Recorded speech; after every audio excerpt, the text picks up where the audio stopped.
Okay. The next thing is define the activities. So what we define the activities, take a work package,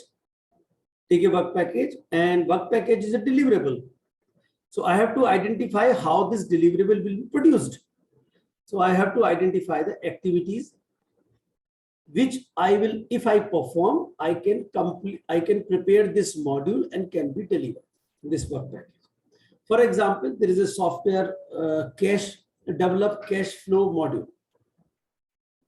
Now, if it is a software module, then what do you do to develop this? You first prepare the specifications from the design, then you do coding, then you do testing of this. You also do code review, that the code is well written.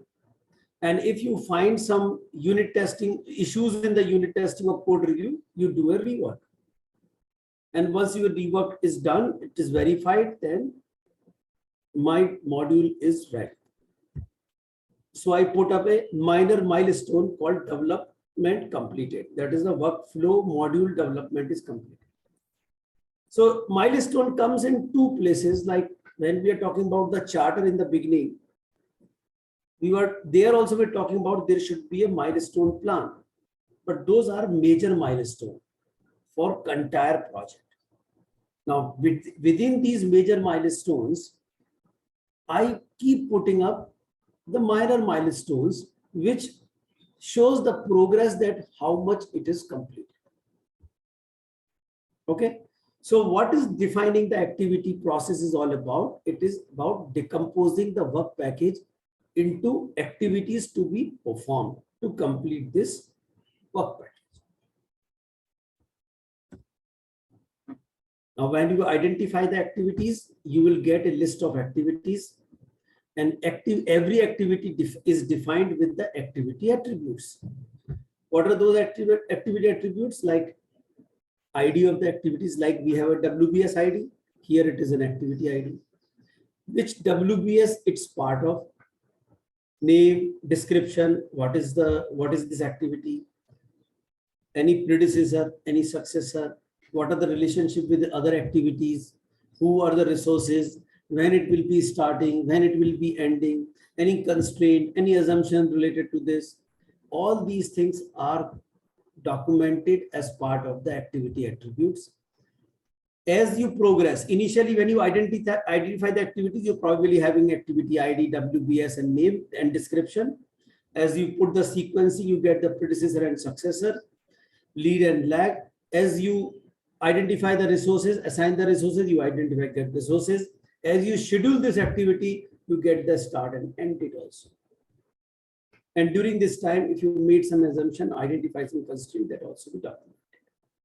As I said here, that I keep adding the milestones. So we add some milestones also, which may not be a major milestone, but it will help us to keep tracking our progress. Like how many deliverables are completed. So we try to put up a milestone on the completion of generally a significant deliverable. Right? Now, once you identify the activities like this, and maybe there may be 10, 20, 50, 40, 100 work packages, and you have identified activities for all. Suppose you have 50 work packages and you have identified activities for all work packages, you may be having a 500, 600 activities. Right? Now, many times you probably may not be able to do it. So yesterday and before yesterday, Kalyan was talking about progressive elaboration, rolling wave planning. So what is the rolling wave planning and progressive elaboration? That we define a window, the things which are in near term, that is happening this month or maybe next month, something like that. But you have to define what is near term. So what is happening in this month, I define in detail.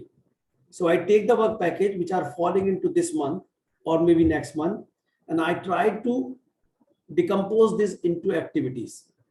And remaining work package, I keep it at a work package level.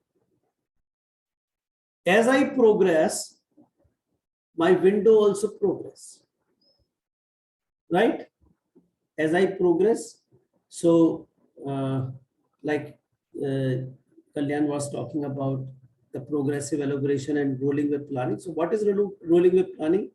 Suppose this is our window of, let's say this is near term. So whatever the work package is here, I define them into activities. And whatever here, I keep them at a work package level.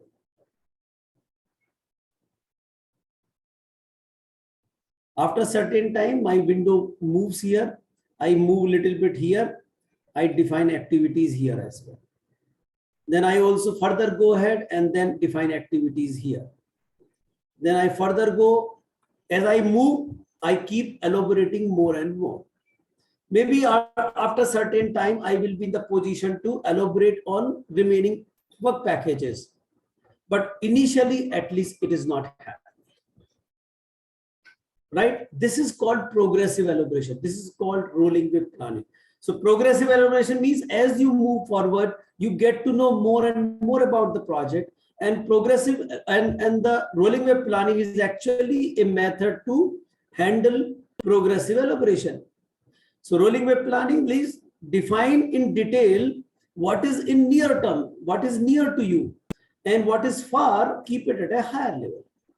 And that is what exactly fit with the progressive elaboration, because you don't know much about the things later. So there is no point defining in detail. As you move forward, you get to know more and more about the project. You are in the position to define them in detail.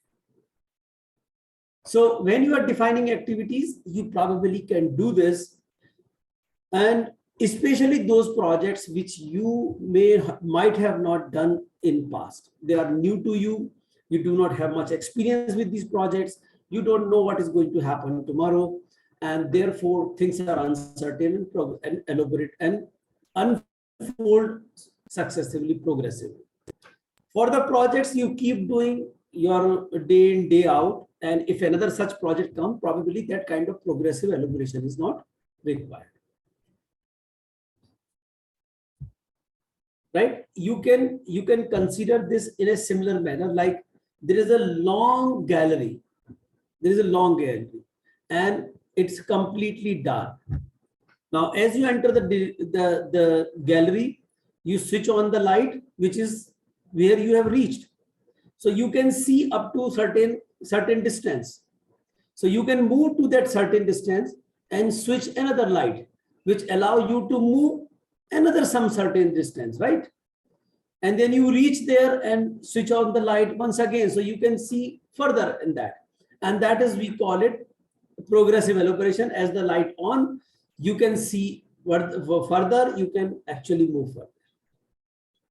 This is something like you can have a simile like that.